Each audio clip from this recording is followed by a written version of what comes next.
Welcome back to Powered by Primus, and in today's video we're going to be talking more about Wave 2 news, specifically about the green battle icon and even a battle card that has a star count. So it's going to be a lot of fun. If you guys do find this video enjoyable or helpful, a like would be greatly appreciated, and if you're new to the channel, subscribe for more. We cover everything from deck lists to gameplay, news, and much more. With that being said, let's get into the video.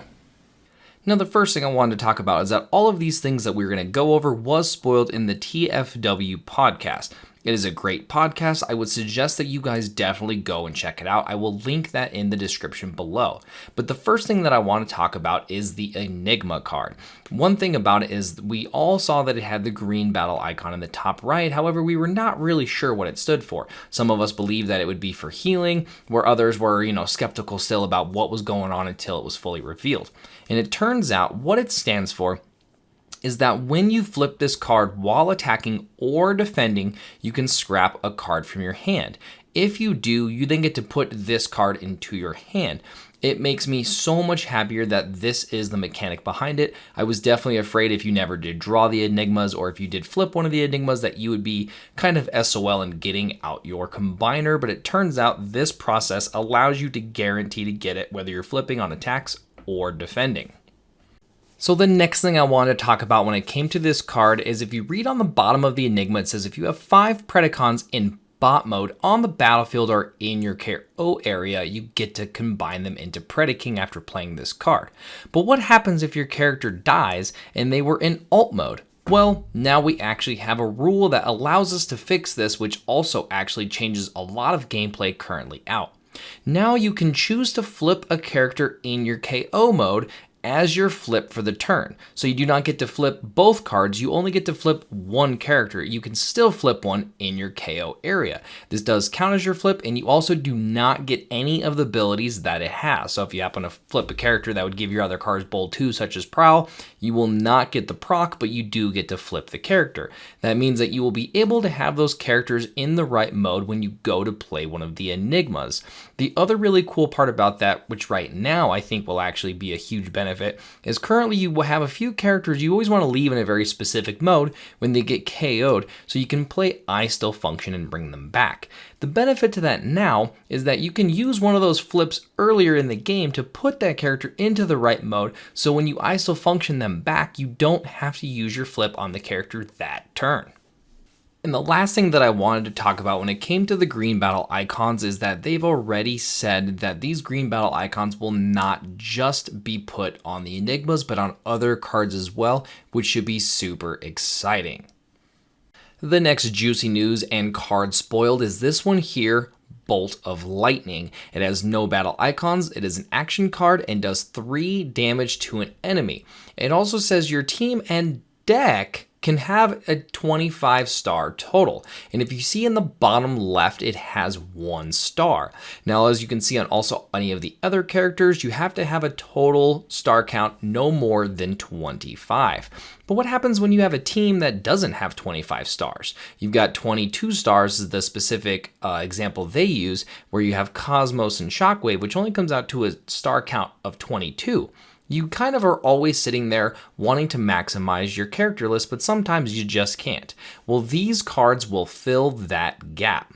So for instance, in that example, you get to use Shockwave Cosmos, which leaves you with 3 stars, so you can run a total of 3 of these.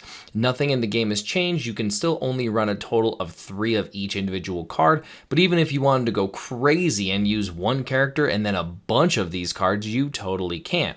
Like I said, you can only still use 3 of each card, but one thing that they do say is that there are a total of 7 battle cards coming out in Wave 2 that have 1 star. The other fantastic part about this is for drafting. You can sit there and draft, and sometimes you only get 17 stars, or maybe you get, 21 stars, and then that really leaves the door open for you to be able to play some of these more powerful cards that require stars. Now, one thing that they did say is that, again, there's only 7 that have 1 star, but that also means that there is room in the future for having more stars on a battle card.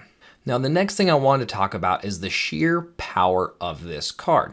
I feel already people are talking about how it is almost over costs because it takes 1 star, but let's really dig into what this can be replacing.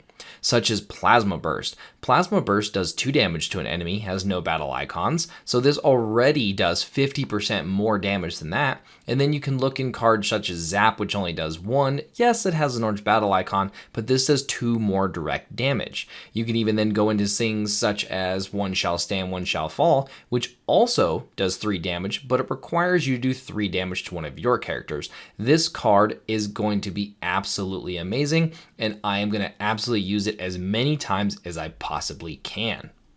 Now, the next thing that I want to talk about is all the other abilities that are new that we've seen thus far. Seeing as how Headstrong has a new ability, we're going to show off that one, which is Brave.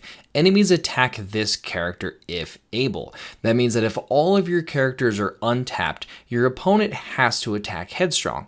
The same thing goes for if you have multiple characters that are tapped. When one of them is tapped is Headstrong, they can also only go for Headstrong. The next ability that we're going to go into, which was spoiled on the podcast, is an ability called Stealth. Stealth says that you cannot attack this character unless it is the only valid target. That means that if you have all untapped characters, they cannot go after the character that has Stealth. Also, if it is tapped as well as another character is tapped, then they can also not go for that character. If it is the only character that is tapped, however, then they can definitely attack it like normal. The next ability spoiled thus far is Plan. What Plan says is that you get to put one card from your hand on top of your deck. Now, this does something very similar to Incoming Transmission or Datapad that allows you to put a card on top of your deck as well. But what I believe is that there might even be a chance for you to be able to flip a card on your opponent's turn. And if this is the case, then not only can you stack your deck for a card that you specifically want to flip, such as a card that's dead in your hand, or even putting like a double orange battle icon card on top, but you'll be able to get to do it on defense. And I think that would make planning so much of a better ability. Let me know what you guys think about all of these mechanics. Do you guys like them? Do you guys not like them? And if there's anything else new you guys think that they might throw at us, let us know down in the comment section below. I hope you guys enjoyed this video, and we'll catch you guys in the next one.